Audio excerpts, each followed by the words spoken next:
విద్యార్థి దశ నుంచే నాయకత్వ లక్షణాలను పుణికిపుచ్చుకొని ఉద్యమకారుడిగా నుంచి ఒక పరిణితి చెందినటువంటి రాజనీతిజ్ఞుడిగా ఈ దేశంలో ఎదిగినటువంటి ఒక గొప్ప రాజకీయ నాయకుడు ఆయన. వారి మాటలు వింటూ, వారి యాస ప్రాస వింటూ ఓ ప్రతిపక్ష నాయకుడిగా సంఖ్యాబలం లేకపోయినప్పటికి కూడా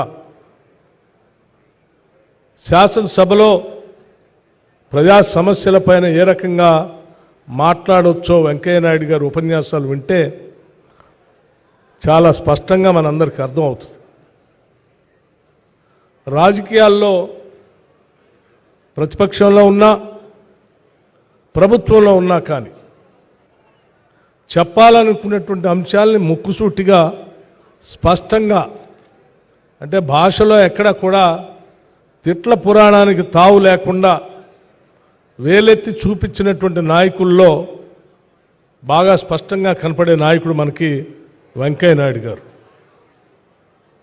వారు ఇక్కడ శాసనసభలో కానీ, లేకపోతే పార్లమెంట్లో రాజ్యసభలో కానీ, లేకపోతే సభా నిర్వహణలో కానీ, ఉపరాష్ట్రపతిగా రాజ్యసభని నడిపించేటువంటి కార్యక్రమంలో కానీ రాజకీయాలకు అతీతంగానే వారు నడిపినటువంటి హుందాతనం నిజంగా మనందరికీ, మా అందరికీ ఆదర్శవంతంగా ఉంటుంది, ఉండాలని కూడా నేను బలంగా కోరుకునేటువంటి వ్యక్తిగా శ్రీ వెంకయ్యనాయుడు గారికి పద్మవిభూషణ్ రావటం అనేది మేమందరం చాలా సంతోషించినటువంటి విషయంగా ఈ సందర్భంగా రాష్ట్ర ప్రభుత్వం నుంచి మనం చేయదలుచుకున్నాం.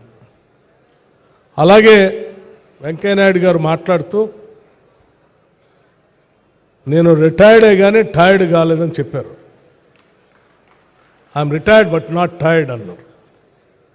అంటే నిజంగా వారి విజ్ఞానం, ముఖ్యంగా ప్రజాస్వామ్య దేశంలో రాజకీయ పార్టీలు ఏ రకంగా ఉండాలి అని చెప్పే దాంట్లో వారి నుంచి చాలా అంశాలు నేర్చుకోవాల్సినటువంటి అవసరం ఉందని భావిస్తూ ఉన్నాను నేను. అట్లాగే చిరంజీవి గారి గురించి ఎంత చెప్పినా తక్కువే. సినిమా రంగంలో ఎటువంటి బ్యాక్గ్రౌండ్ లేకుండా వారు ఇంత ఉన్నత స్థాయిని, ఒక మెగాస్టార్ స్థాయికి ఎదగటం అనేది స్వయం కృషితో ఎవరైనా సాధించాలి అనేటువంటి పట్టుదల ఉంటే నాలాగా సాధించవచ్చు అని చెప్పి వారు మనందరికీ ఇన్స్పిరేషన్ ఇచ్చినటువంటి ఒక గొప్ప కథానాయకుడు. సరే, చాలామంది కథానాయకుడిగా సినిమా రంగంలో ప్రవేశించి కథానాయకులుగా ఉంటారు. కానీ చిరంజీవి గారు కథానాయకుడిగానే కాదు, విలన్గా, క్యారెక్టర్ ఆర్టిస్ట్గా రకరకాలైనటువంటి క్యారెక్టర్ చేస్తూ అంతిమంగా కథానాయకుడిగా తిరుగులేని మెగాస్టార్గా ఈ దేశంలో ఎదిగినటువంటి ఏకైక హీరో ఎవరైనా ఉన్నారంటే అది చిరంజీవి గారు అనుకుంటున్నాను. సమాజంలో ఉన్నటువంటి అనేక పాత్రలు, స్వయం కృషి లాంటి సినిమాలో కానీ, ఊరికిచ్చినటువంటి మాటల్లో ఒక కథానాయకుడి పాత్ర కానీ, లేకపోతే రకరకాల, అంటే సమాజాన్ని స్ఫూర్తిగా తీసుకొని ముందుకు నడిపించడానికి పనికొచ్చేటువంటి అనేక పాత్రలు పోషించి వారు గొప్ప స్థాయికి ఎదిగారు. వారితో ఆనాటి ఉమ్మడి సభలో శాసనసభ్యుడిగా పనిచేసేటువంటి అవకాశం రెండు తెలుగు ఒక గొప్ప కథానాయకుడికి కాదు, ఒక విలువలతో కూడినటువంటి కథానాయకుడిగా నేను చూస్తూ ఉన్నాను. వారు కథానాయకులు సరే వారి ప్రైవేట్ జీవితంతో ఆ ఫ్యాన్ ఫాలోయింగ్తో పోతూ ఉంటారు. కానీ చిరంజీవి గారు తను అదే కాదు, సమాజానికి కూడా ఏదో సేవ చేయాలనేటువంటి ఆలోచనతో, సేవాభావంతో బ్లడ్ బ్యాంక్ దగ్గర నుంచి మొదలు పెడితే అనేక గుప్తదానాలు కూడా చేస్తూ వారి సమాజానికి ఎన్నో కార్యక్రమాలు చేస్తూ ఉన్నారు.